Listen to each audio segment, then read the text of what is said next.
ان کو نہیں، کسی کو نہیں معلوم تھا کہ انہوں نے 2 کیملز کو چھوڑ کر آئے، سوائے وہ شخص کے کسی کو بھی نہیں معلوم تھا کہ انہوں نے 2 کیملز کو وہاں پر چھوڑ کر آئے تھے۔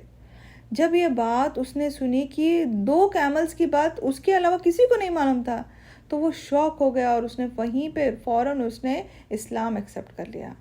دیکھیے یہ اللہ سبحانہ تعالیٰ کے کیسے پلان تھے، جو جنگ پہ آئے ہیں اور وہ جنگ ہونے کے بعد میں وہی لوگ اسلام ایکسیپٹ کر رہے ہیں الحمدللہ۔ تو ان کی ایک بیٹی تھی، ان کا نام تھا جویریہ، اوکے، جویریہ رضی اللہ عنہ۔ اس کے بعد ان کی شادی حضور صلی اللہ علیہ وسلم سے کی گئی، ان کی شادی حضور صلی اللہ علیہ وسلم سے کی گئی تھی۔ جویریہ رضی اللہ عنہ جو تھے وہ بہت ہی اچھی لیڈی تھے، بہت ہی عبادت گار لیڈی تھے، اور وہ اتنی اللہ سبحانہ تعالیٰ سے عبادت کرتے۔ دیکھیے یہ سارا اللہ تعالیٰ کا کیسا پلان ہے۔ جویریہ کون تھے؟ ایک جو فائٹ کرنے، جنگ پہ لڑنے کے لیے آئے ہیں، وہ بھی اپوزٹ ٹیم سے، اوکے، اور اللہ سبحانہ تعالیٰ نے دیکھیے ان کو اسلام ایکسیپٹ کر لیا انہوں نے، اور اس کے بعد حضور صلی اللہ علیہ وسلم کے ساتھ ان کی شادی ہوئی۔ اور جویریہ رضی اللہ عنہ ایک ایسے تھے کہ وہ بہت اللہ تعالیٰ سے بہت دعائیں، بہت عبادت کرتے تھے۔ صحیح مسلم کی حدیث سے آتا ہے کہ جویریہ رضی اللہ عنہ جو تھے، ایک بار ایسا ہوا کہ وہ اپنے مصلے پر بیٹھے ہوئے تھے۔ مصلہ یعنی جو ہم لوگ نماز کے لیے جو بیٹھتے ہیں، جو جگہ پہ میٹ یا کچھ بیٹھتے ہیں جہاں پر، وہ اپنے مصلے پہ بیٹھے ہوئے تھے۔ اور حضور صلی اللہ علیہ وسلم کی ایک ہیبٹ تھی کہ حضور صلی اللہ علیہ وسلم جب فجر کی نماز پڑھ کے اس کے بعد دیگر نماز جو رہتے ہیں وہ پڑھ کے حضور صلی اللہ علیہ وسلم واپس آ جاتے تھے۔ جیسے بیفور آفٹرنون بولتے نا، یعنی دوپہر سے پہلے وہ واپس آ جاتے تھے۔ تو حضور صلی اللہ علیہ وسلم واپس آئے تو انہوں نے دیکھا کہ حضرت جویریہ رضی اللہ عنہ اپنے مصلے پہ بیٹھ کے ذکر کرتے بیٹھی ہے۔ تو حضور صلی اللہ علیہ وسلم نے ان سے پوچھا، کیا میں جب گیا تھا جب سے تم اب تک ذکر کرتے بیٹھی ہو؟ یعنی کیسے ٹائم، ایک فجر کے بعد سے لے کے میں بولتی ہوں فار اراؤنڈ ظہر سے پہلے کا ٹائم، اوکے، ایسے ایک اندازہ میں بتا رہی ہوں آپ کو، تو اتنا ٹائم تک آپ عبادت کرتے بیٹھی ہو؟ تو حضور صلی اللہ علیہ جب انہوں نے بولا کہ ہاں میں ذکر کرتے، اللہ تعالیٰ کا ذکر کرتے بیٹھی ہوئی تھی، تو حضور صلی اللہ علیہ وسلم نے بولے کہ کیا میں تمہیں 4 ایسے ورڈز نہ بتا دوں، 4 ایسے کلمات نہ بتا دوں کہ اگر تم اس کو 3 بار پڑھ لو گی تو تمہاری جو صبح سے لے کے دوپہر تک جو تم عبادت کر رہے ہو وہ اس سے بھی بہتر رہے گی۔ 4 کلمات کیا تھے؟ سبحان اللہ و بحمدہ عدد خلقہ و رضا نفسہ و زینت عرشہ و مداد کلماتہ، اوکے، کیا تھا؟ سبحان اللہ و بحمدہ عدد خلقہ و رضا نفسہ و زینت عرشہ و مداد کلماتہ۔ جس نے، حضور صلی اللہ علیہ وسلم کی حدیث ہے، جس نے اس کو 3 بار پڑھا، اوکے، صبح کے ٹائم پہ جس نے اس کو 3 بار پڑھا، وہ ایسا ہے جیسے کہ وہ صبح سے لے کے دوپہر تک، یعنی ظہر سے پہلے کی اتنا ٹائم تک اس نے عبادت میں اپنا وقت بتایا۔ تو یہ بہت بڑا ایک ہمارے لیے کیا بولتے ہیں، اللہ تعالیٰ نے ایک اپورچونٹی دیا ہے کہ ہم لوگ اگر جیسے ہی آپ ایک ہیبٹ بنا لیجئے، فجر ہو گئی، فجر کی نماز پڑھ لی، آپ نے کچھ کام کر لیے، صلاۃ الضحیٰ پڑھ لیے، صلاۃ الضحیٰ کے بعد آپ 3 بار یہ پڑھنے کی کوشش کیجئے۔ کیا ہے؟ ریپیٹ کیجئے ایک بار میرے ساتھ، سبحان اللہ و بحمدہ عدد خلقہ و رضا نفسہ و زینت عرشہ و مداد کلماتہ۔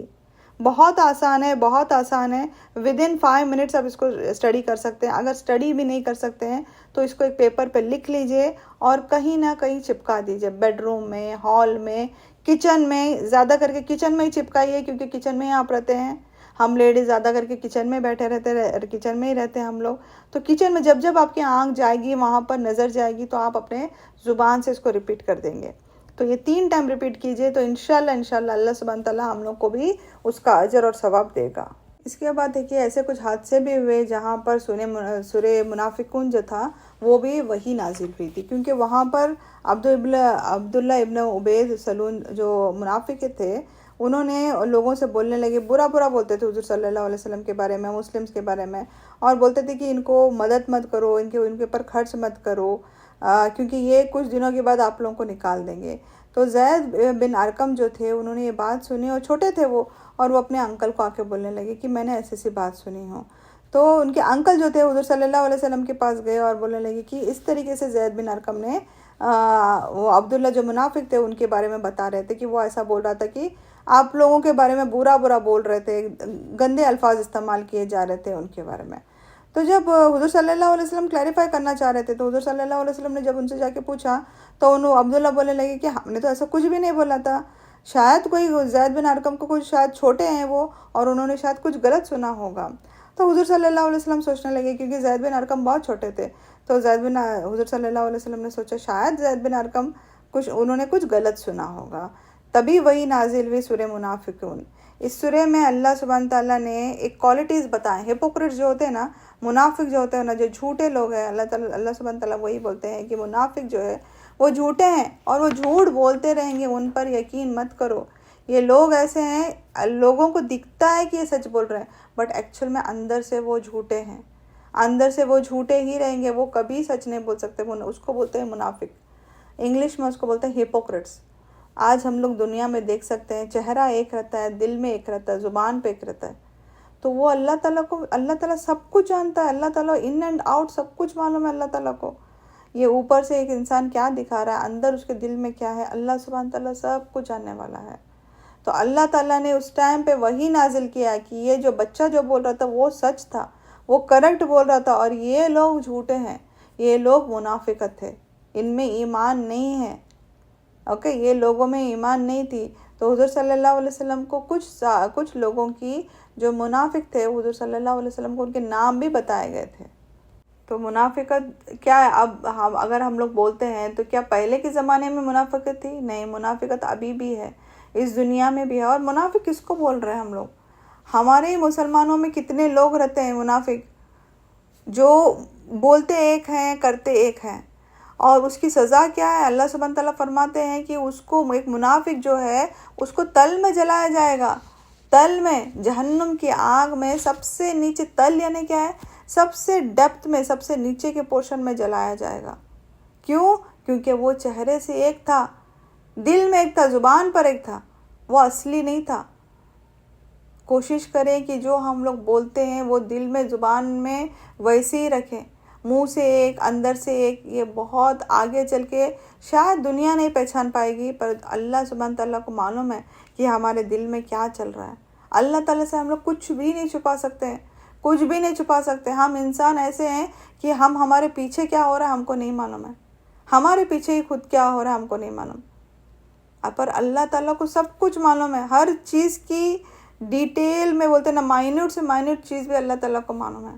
آخرت کے ٹائم پہ جب ہمارا اعمال نامہ کھولا جائے گا تو اللہ سبحانہ تعالیٰ کے پاس ہمارے ایک ایک منٹ کا ریکارڈ رہے گا، ایک ایک سنگل سیکنڈ کا ریکارڈ رہے گا۔ تو اگر پہلے کے زمانے میں اگر جب یہ بولا جاتا تو پہلے کے زمانے میں تو لوگ سرپرائز ہوتے تھے کہ ارے کیسا ہو سکتا ہے، ایک ایک سنگل سیکنڈ کا، سنگل منٹ کا کیسا ریکارڈ رکھیں گے اللہ سبحانہ تعالیٰ۔ تو ابھی کی دنیا میں تو اس کے لیے وہ سوچنا اتنا آسان ہے، کیونکہ آج کل ہمارے پاس فلاپیز آ گئے ہیں، USB آ گئے ہیں، پین ڈرائیو آ گئے ہیں، کیا کیا آ گئے ہیں جس میں ہم لوگ سٹور کر کے رکھ سکتے ہیں، جس میں ہم لوگ 3 گھنٹے، 3 سال، 10 سال کی چیزیں سٹور کر کے رکھ سکتے ہیں۔ ایسے چیزیں آ گئے ابھی۔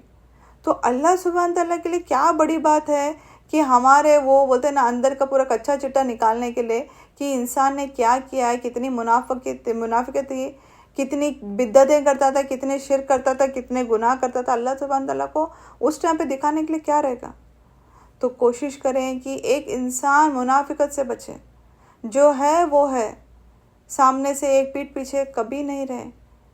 دھیان سے سنیں، دھیان سے بولیں، اپنے لفظ پہ، اپنے زبان پہ سوچ سمجھ کے اس کا استعمال کریں، کیونکہ ایک نہ ایک دن ہم سب کو جانا ہے، کوئی پرماننٹ رہنے کے لیے نہیں آیا ہے، سب کو جانا ہے، سب کو وہاں پر جا کے آنسر دینا ہے۔ تو یہ جو آج ہم لوگ جو ابھی تک جتنے سٹوری سن رہے ہیں، اور انشاءاللہ آنے والے دنوں میں بھی سٹوری سنیں گے، تو کہیں نہ کہیں ہم لوگ کو سیکھنا ہے۔ یہ سب اگر آپ سوچ رہے ہیں کہ بس یہ سٹوری سن رہے ہیں، اس سے کچھ فائدہ تو نہیں ہے۔ ہم لوگ کو کیا معلوم ہے کون بنو نذیر ہے، کون بنو مسترق ہے، کون کیا ہے، ہم لوگ کو کیا معلوم ہے؟ ان کی سٹوری سے ہم کو سیکھنے کے لیے اللہ سبحانہ تعالیٰ نے یہ سیرت رکھے ہیں۔ سیرت نبوی رکھنے کا یہی ہے کہ ہم لوگ ان سے سیکھیں، جو ان پر بیتی ہے، جیسے ان لوگ نے کیے ہیں، ہم پر وہ کیسا آئے گی تو کیا کرنا ہے۔ تو یہ اس ٹائم پہ سورہ منافقون جو ہے وہ نازل ہوئی تھی۔ سورہ منافقون پڑھ کے دیکھیے، اس میں معلوم پڑے گا ایک منافقت کس کو بولتے ہیں، اور منافقت کی کوالٹیز کیا ہے اس میں۔ ایک انسان جو منافق ہے اس کے کوالٹیز اللہ سبحانہ تعالیٰ نے بہت کلیئرلی اس میں بتائے ہیں. تو انشاءاللہ آج ابھی میں اس میں ہی آج کلاس ختم کرتی ہوں، کیونکہ آنے والا جو میرا نیکسٹ کلاس ہے اس میں بہت ہی ایک امپورٹنٹ ایک سٹوری کے ساتھ سٹارٹ کریں گے ہم لوگ. حضرت عائشہ رضی اللہ عنہ کی ایک سٹوری ہے، بہت ہی اچھی سٹوری ہے، اس سے بہت کچھ سیکھنے کا ہے وہ سٹوری سے. انشاءاللہ اتنی امپورٹنٹ سٹوری ہے کہ ہر کوئی سننا ضروری ہے اس کو. وہ اللہ سبحانہ تعالیٰ نے کیوں رکھے ہیں وہ سٹوری، ہر ایک انسان کو سننا ہے، سمجھنا ہے اس سٹوری کو انشاءاللہ. تو انشاءاللہ نیکسٹ کلاس میں انشاءاللہ ہم لوگ وہ سٹوری کو سنتے ہیں. تب تک اپنا خیال رکھیے، اپنے دعاؤں میں یاد رکھیے. اللہ تعالیٰ سے یہی دعا ہے کہ اللہ تعالیٰ ہمیں سیدھے راستے پہ چلنے کی توفیق عطا فرمائے. اللہ تعالیٰ ہمیں ہر برائی سے دور رکھے. اللہ تعالیٰ ہمارے دلوں کو صاف کر دے، ہمیں اچھا انسان بنائیں، نیک انسان بنائیں، ایمان پہ رکھیں، جب تک زندہ رکھیں، توحید پہ رکھیں، کلمہ شہادہ پہ رکھیں. اور جب ہمارا انتقال موت کا ٹائم بھی آئے تو ہمارے زبانوں پہ کلمہ شہادہ رہے. اللہ تعالیٰ ہمیں نیک کام کرنے کی توفیق عطا فرما. اللہ ہمیں اس دنیا میں اور آخرت میں کامیاب عطا فرما. ہمیں جنت الفردوس عطا فرما. ہمیں جہنم کی آگ سے بچا. ہمارے بچوں کو ہماری آنکھوں کی ٹھنڈک بنا. یا اللہ ہمارے بچوں کو سیدھے راستے پہ چلنے کی توفیق عطا فرما. اس دنیا میں جتنے بھی مشکلات ہیں سارے پرابلمس کو دور کر دے. جو بیماری ہے، بیماریوں میں جو ہے ان کی بیماریوں کو دور کر دے. سب کی تکلیفات کو دور کر دے. اللہ ہر مشکل آسان کر دے. اللہ ہم اس دنیا میں اور آخرت میں کامیاب عطا فرما. وآخر دعوانا الحمدللہ رب العالمین. سبحانک اللہم و بحمدک اشہد ان لا الہ الا انت استغفرک و اتوب الیک.